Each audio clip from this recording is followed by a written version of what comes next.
Assalamualaikum warahmatullahi wabarakatuh. Kami akan mempresentasikan bimbingan dan konseling belajar pada pendidikan usia dini. Ini untuk memenuhi tugas mata kuliah bimbingan dan konseling belajar. Dosen pengampunya Miss Sulis. Saya sendiri bernama Mohrijal Selamat dan bersama teman kami bernama Firdan Khaydar Sukmara. Baik, bisa langsung saja kita simak bersama presentasi tentang bimbingan dan konseling belajar pada anak usia dini. Oke, dilanjut. Yang pertama, definisi PAUD. PAUD adalah singkatan dari pendidikan anak usia dini. Menurut Hasan 2011 menyatakan bahwa PAUD adalah lembaga pendidikan jenjang sekolah dasar atau bisa disebut dengan SD sebagai upaya pembinaan dan pengajaran bagi anak sejak lahir sampai usia 6 tahun dengan cara tertentu dengan tujuan guna membantu pertumbuhan dan perkembangan anak baik secara jasmani ataupun rohani agar memiliki kesiapan dalam melanjutkan jenjang pendidikan selanjutnya pada jalur formal, non-formal atau informal. Pendidikan anak usia dini adalah upaya pengoptimalan tumbuh kembang anak melalui pembelajaran yang lebih fokus pada diri anak melalui kegiatan bermain, sehingga dalam kegiatan tersebut anak memperoleh sejumlah keterampilan sehingga kemungkinan anak secara kreatif berinteraksi dan mengeksplorasi lingkungannya. Anak usia dini adalah anak usia 0 sampai 6 tahun dengan keterangan usia di bawah 3 tahun atau bisa disebut balita. Usia di bawah 5 tahun itu bisa disebut dengan balita dan usia 4 sampai 5 tahun itu bisa disebut dengan prasekolah. Materi yang kedua yaitu PAUD dalam psikologi. PAUD dalam psikolog itu psikolog pendidikan berusaha untuk mewujudkan tindakan psikologis yang tepat dalam interaksi antara setiap faktor pendidikan. Pengetahuan psikologis tentang peserta didik menjadi hal yang sangat penting dalam pendidikan. Psikologi pendidikan berkaitan dengan bagaimana murid belajar dan berkembang dan sering terfokus pada subkelompok seperti anak-anak berbakat dan mereka para penyandang cacat. Kita mengetahui bahwa pada dasarnya psikologi pendidikan adalah sebuah disiplin psikologi yang khusus mempelajari, meneliti dan membahas seluruh tingkah laku manusia yang terlibat dalam proses pendidikan. Nah, dilanjut, istilah kata psikologi berasal dari kata bahasa Inggris yang yaitu psikologi. Kata psikologi ini terdiri dari dua kosakata yang bersumber dari kata bahasa Greek Yunani yaitu phys, yaitu artinya adalah jiwa, dan logos yang artinya adalah ilmu.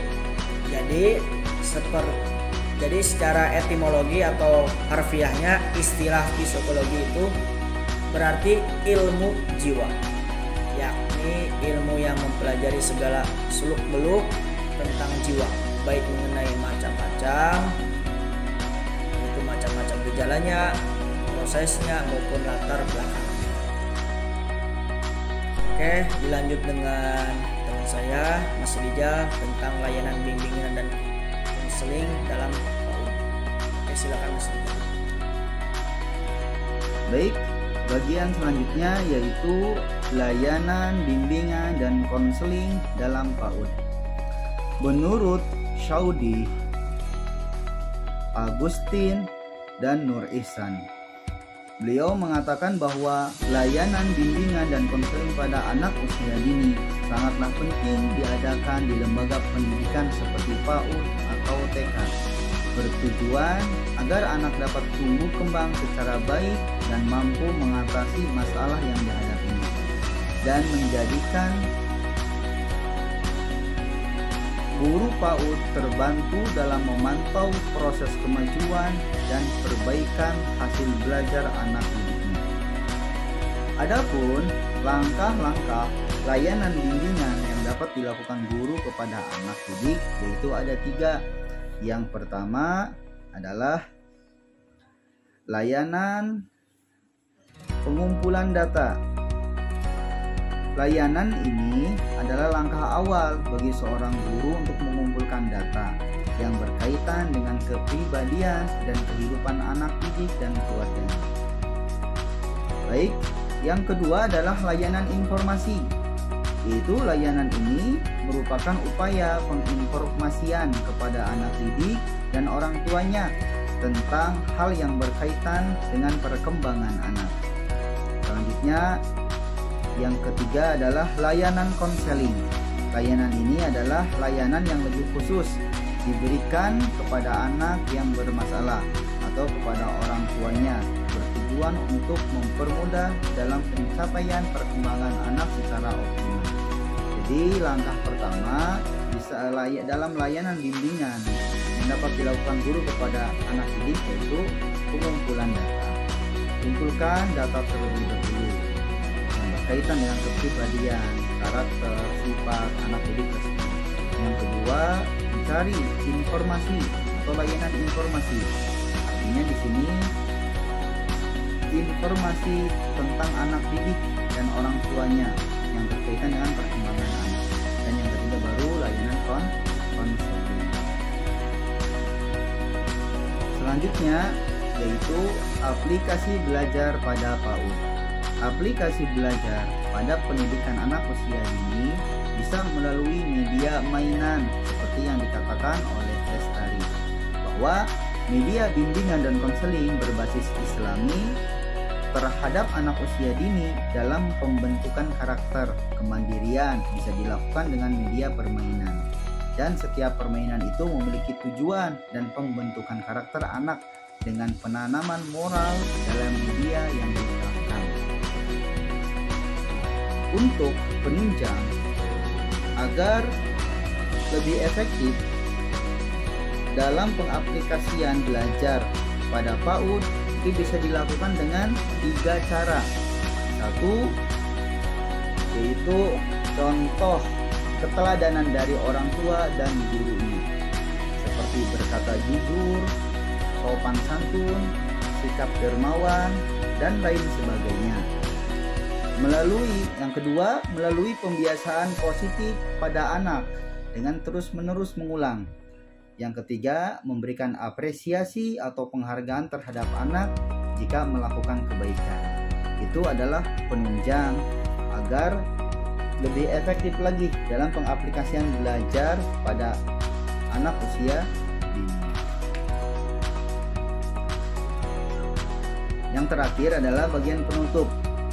PAUD adalah sebuah lembaga pendidikan anak usia dini di jenjang pendidikan sebelum sekolah dasar.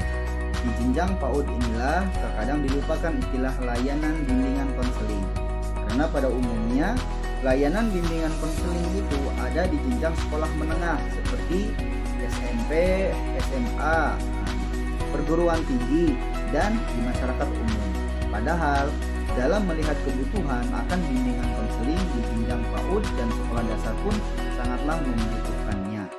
Karena di usia dinilah, anak dinilah proses tumbuh kembangnya psikis, fisik, dan pikiran. Jika di usia ini terjadi gangguan, maka akan terbawa sampai usia dewasa. Oleh karena itu, sangatlah dibutuhkan adanya layanan bimbingan konseling diterapkan di lembaga PAUD dan sekolah dasar sebagai sarana untuk membantu dalam proses pengembangan dan pertumbuhan anak. Ada perbedaan istilah konselor di sekolah menengah dan di PAUD. Jika di sekolah menengah, seorang konselor adalah seseorang yang bertugas sebagai pemberi bantuan atau layanan konseling dan tidak merangkap sebagai guru, tidak sebagai mengajar atau guru pengajar. Sedangkan seorang konselor di PAUD adalah seorang guru pengajar yang sekaligus merangkap tugas sebagai konselor. Oleh karena itu, seorang guru PAUD anak usia dini harus bisa mempelajari dan memahami ilmu psikolog dan mampu memberikan bimbingan konseling kepada peserta didik. Baik, cukup. Terima kasih. Mohon maaf barangkali banyak kesalahan. Kami Muhammad Rizal Selamat dan bersama teman kami Firdan Haidar Sukmara undur diri. Akhirul kalam. Wassalamualaikum warahmatullahi wabarakatuh.